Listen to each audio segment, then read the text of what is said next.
उत्तर प्रदेश के लखनऊ में ground breaking ceremony 3 का शुभारंभ प्रधानमंत्री नरेंद्र मोदी ने किया। इस मौके पर देश के चर्चित उद्योगपति गौतम अडानी ने ऐलान किया कि अडानी ग्रुप उत्तर प्रदेश में 70,000 करोड़ का निवेश करेगा।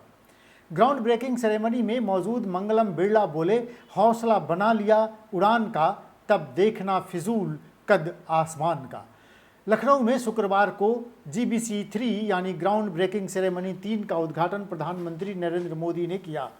ग्राउंड ब्रेकिंग सेरेमनी 3 में 80,000 करोड़ रुपए की 1,406 औद्योगिक परियोजनाओं का शिलान्यास PM मोदी ने किया।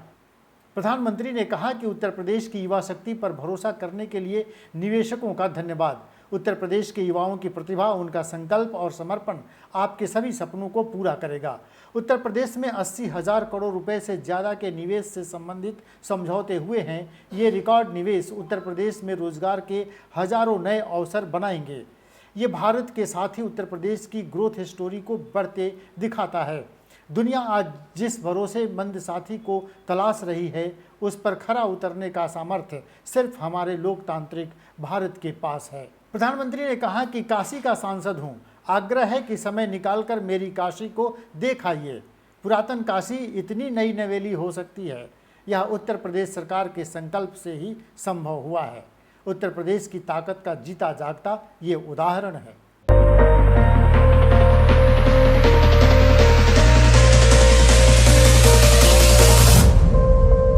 13 जून को ईडी के सामने पेश होंगे राहुल गांधी।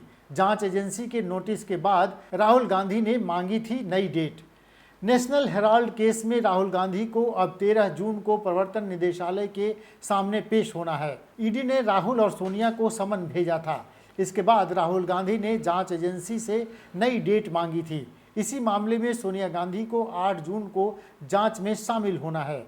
सोनिया गांधी कोरोना पॉजिटिव हैं, लेकिन कांग्रेस ने साफ कर दिया है कि वे ईडी के सामने 8 जून को पेश होंगी।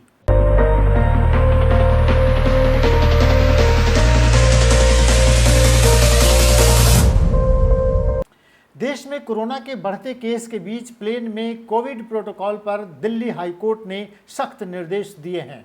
कोर्ट ने कहा है कि यात्री अगर नियम नहीं माने तो बाहर निकाल दो, जुर्माना लगाओ और नो फ्लाई लिस्ट में उन्हें डाल दो। दिल्ली हाईकोर्ट ने एयरपोर्ट्स और फ्लाइट्स में कोविड प्रोटोकॉल के सख्त पालन का आदेश दिया है। एक्टिंग चीफ जस्टिस विपिन सांधी की बेंच ने कहा कि जो लोग एयरपोर्ट पर और विमान में मास्क नहीं पहनते हैं, उन पर भारी जुर्माना लगाना चाहिए। बेंच ने कहा कि नियमों का पालन किया जाना चाहिए। अगर कोई नियम न माने तो उसे एयरपोर्ट या विमान से बाहर निकाल देना चाहिए। एयर ट्रैवल के दौरान कोविड नियमों के उल्लंघन को लेकर दिल्ली हाई कोर्ट में PIL दाखिल की गई थी, जिसके बाद कोर्ट ने नियमों के सख्त पालन का आदेश जारी किया है। Directorate general of civil aviation ने कोर्ट को बताया है कि विमान में सिर्फ खाना खाने के दौरान मास्क उतारे जाने की छूट दी गई है।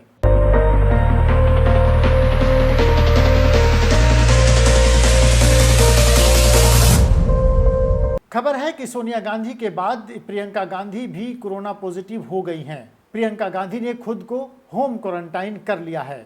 कांग्रेस महासचिव प्रियंका गांधी कोरोना संक्रमित हो गई हैं। उन्होंने खुद ट्वीट कर इसकी जानकारी दी है। प्रियंका ने शुक्रवार को बताया कि हल्के लक्षणों के बाद कोरोना टेस्ट कराया और उनकी रिपोर्ट पॉजिटिव आई है।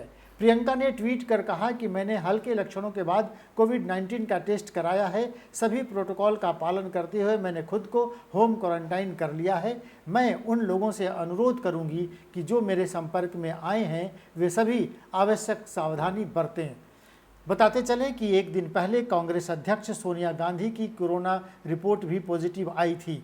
कांग्रेस प्रवक्ता रणदीप सुरजेवाला ने इसकी जानकारी दी थी। सुरजेवाला ने बताया था कि पार्टी अध्यक्ष सोनिया गांधी कोरोना संक्रमित हो गई हैं। उन्हें हल्का बुखार और कुछ लक्षण थे। कोविड टेस्ट में रिपोर्ट पॉजिटिव आई है।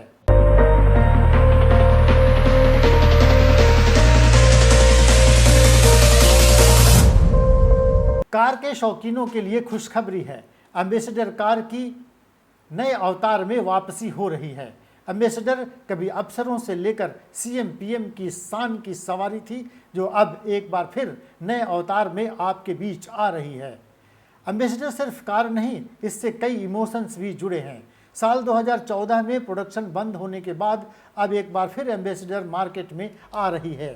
फ्रेंच कंपनी पूजो और हिंदुस्तान मोटर्स मिलकर साल 2024 तक एम्बेसडर का इलेक्ट्रिक वर्जन ला रहे हैं।